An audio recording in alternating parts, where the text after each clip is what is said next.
कभी ऐसा हुआ है कि कोई नया गोल, कोई नया टारगेट पूरे जोश के साथ शुरू किया हो और बस कुछ ही हफ्तों में सारा का सारा मोटिवेशन हवा हो गया? अगर हाँ, तो यकीन मानिए ऐसा सिर्फ आपके साथ नहीं होता। चलिए आज इसी के बारे में बात करते हैं कि आखिर ऐसा होता क्यों है और हम इसे ठीक कैसे कर सकते हैं। तो सवाल ये उठता है कि आखिर अपने गोल्स पर टिके रहना इतना मुश्किल क्यों लगता है। हम सब इस फ्रस्ट्रेशन से गुजरते हैं, लेकिन इसके पीछे ना एक बहुत गहरी मनोवैज्ञानिक वजह छुपी हुई है। ये कहानी हम सबको जानी पहचानी लगती है ना। शुरुआत में जबरदस्त एक्साइटमेंट होता है, बड़े बड़े सपने होते हैं, लेकिन जैसे ही हमें तुरंत रिजल्ट्स नहीं मिलते तो फ्रस्ट्रेशन और बेचैनी होने लगती है और फिर बहुत जल्द सब कुछ छोड़ देने का मन करने लगता है। और जानते हैं इसकी असली जड़ क्या है? हमारी ये आदत कि हम हमेशा सिर्फ फाइनल रिजल्ट के बारे में सोचते रहते हैं। हम अनजाने में ही एक जाल में फंस जाते हैं जिसे कहते हैं रिजल्ट ओरिएंटेड माइंडसेट, और सारी प्रॉब्लम यहीं से शुरू होती है। सोचिए, जब हमारा पूरा ध्यान सिर्फ और सिर्फ मंजिल पे होता है तो हम लगातार भविष्य को लेके टेंशन में रहते हैं। जब तक वो गोल पूरा नहीं हो जाता हमें लगता है कि हम फेल हो रहे हैं। ये सोच बहुत ज़्यादा स्ट्रेस पैदा करती है, और आजकल के ज़माने में जहां फ़ोन और सोशल मीडिया हैं, हमारा ध्यान भटकना तो और भी आसान हो जाता है। तो फिर इस जाल से बाहर कैसे निकलें?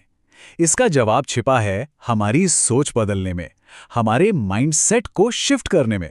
चलिए अब प्रोसेस ओरिएंटेड माइंडसेट की ताकत को समझते हैं, जो द प्रैक्टिसिंग माइंड किताब का सबसे ज़रूरी आइडिया है। द प्रैक्टिसिंग माइंड का आइडिया बहुत सरल लेकिन बहुत पावरफुल है। फाइनल रिजल्ट की चिंता करना छोड़ो और जो काम अभी कर रहे हो उस प्रोसेस के हर पल में पूरी तरह से खो जाओ। असली मजा मंजिल में नहीं, सफर में है। इस बदलाव को जरा इस तरह से सोचकर देखिए। जो दिमाग रिजल्ट पर फोकस करता है वो हमेशा पूछता है, अरे मैं मंजिल से कितना दूर हूं, जिससे टेंशन और बेचैनी होती है। लेकिन जो दिमाग प्रोसेस पर फोकस करता है वो बस ये पूछता है, ठीक है, मेरा अगला छोटा कदम क्या है। इससे एक सुकून और ठहराव महसूस होता है। मोटिवेशन बाहर से नहीं, अंदर से आता है। जरा इस बारे में सोचिए, जब एक छोटा बच्चा चलना सीखता है तो वो ये नहीं सोचता कि उसे कब दौड़ना है। उसका पूरा ध्यान तो बस अगला एक कदम उठाने के प्रोसेस में होता है। वो उसमें खोया रहता है। ये प्रोसेस फोकस सोच का सबसे बेहतरीन उदाहरण है। और जब हम ये सोच अपना लेते हैं ना, तो कमाल की चीज़ें होती हैं। स्ट्रेस अपने आप कम हो जाता है, हम कोई भी स्किल ज़्यादा तेज़ी से सीखते हैं, छोटी छोटी जीतों से हमारा कॉन्फिडेंस बढ़ता है, और सबसे ज़रूरी बात, वो पूरा का पूरा सफ़र ही मज़ेदार बन जाता है। अच्छा, तो ये सब सुनने में तो बहुत अच्छा लगता है, पर इसे असल जिंदगी में कैसे अपनाएं? चलिए अब कुछ प्रैक्टिकल तरीकों पर नजर डालते हैं जो फोकस और धैर्य बनाने में हमारी मदद करेंगे।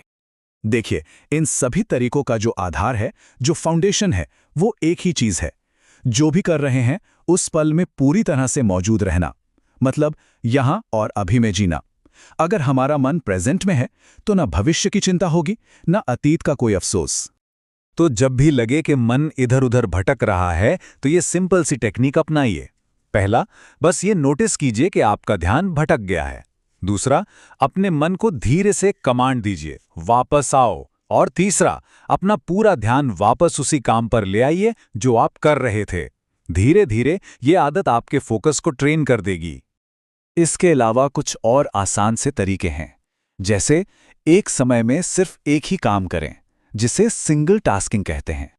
जब भी ध्यान भटके, अपनी सांसों पर ध्यान दें। दिन में कुछ समय फोन से बिल्कुल दूर रहें, और मन में बहुत सारे विचार चल रहे हों तो उन्हें एक कागज पर लिख डालें। इससे दिमाग एकदम शांत हो जाता है। और ये बात हमें एक बहुत ज़रूरी चीज़ याद दिलाती है कि महानता या कोई भी बड़ी सफलता एक दिन में नहीं मिलती। ये तो बस रोज़ किए जाने वाले छोटे छोटे लगातार प्रयासों का नतीजा होती है। और इन छोटे छोटे लगातार एफर्ट्स की ताकत हैरान कर देने वाली है। ये सिंपल सा गणित है। अगर आप हर दिन सिर्फ 1% बेहतर बनते हैं तो एक साल के आखिर में आप 37 गुना बेहतर हो चुके होंगे। ये बिल्कुल कंपाउंड इंटरेस्ट जैसा है, लेकिन आपके स्किल्स के लिए। हर छोटा कदम जुड़कर एक बहुत बड़ा नतीजा देता है। चलिए अब अपने आखिरी और शायद सबसे जरूरी हिस्से पर आते हैं, जहां हम सफलता के पूरे आइडिया को ही एक नए नजरिए से देखेंगे। और यहीं पर सारी बातें आके जुड़ जाती हैं। सफलता के पीछे भागा नहीं जाता। जब हम अपना पूरा ध्यान सिर्फ प्रोसेस पर लगाते हैं और उसे अच्छे से करते हैं, तो सफलता तो बस एक नतीजा है, एक बाय प्रोडक्ट है जो अपने आप मिलती है। इतिहास ऐसे उदाहरणों से भरा पड़ा है। थॉमस एडिसन ने लाइट बल्ब बनाने के लिए 1000 से भी ज्यादा बार प्रयोग किए। लियोनार्डो दा विंची को मोनालिसा बनाने में 4 साल लग गए और उसेन बोल्ट ने सिर्फ 9 सेकंड की दौड़ के लिए 10 सालों तक ट्रेनिंग की। इन सभी ने प्रोसेस पर ध्यान दिया, रिजल्ट पर नहीं। रॉजर फेडरर का ही उदाहरण ले लीजिए। उनका फोकस कभी ये नहीं था कि मुझे दुनिया का नंबर 1 खिलाड़ी बनना है। उनका फोकस हर दिन बस इस बात पर था कि मैं अपनी सर्विस, अपनी मूवमेंट, अपनी मेंटल स्ट्रेंथ को थोड़ा और बेहतर कैसे बनाऊं। नतीजा वो अपने आप ही आया।